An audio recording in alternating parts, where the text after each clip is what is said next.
We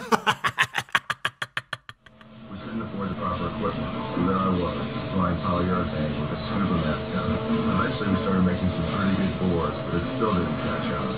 That's when we realized we weren't just building snowboards, we were building a sport and a brand. With every word and photo and graphic, we finally found our voice. HP helps great companies like Parkman build their brands. Creatively do this online at hp.com/brand.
Took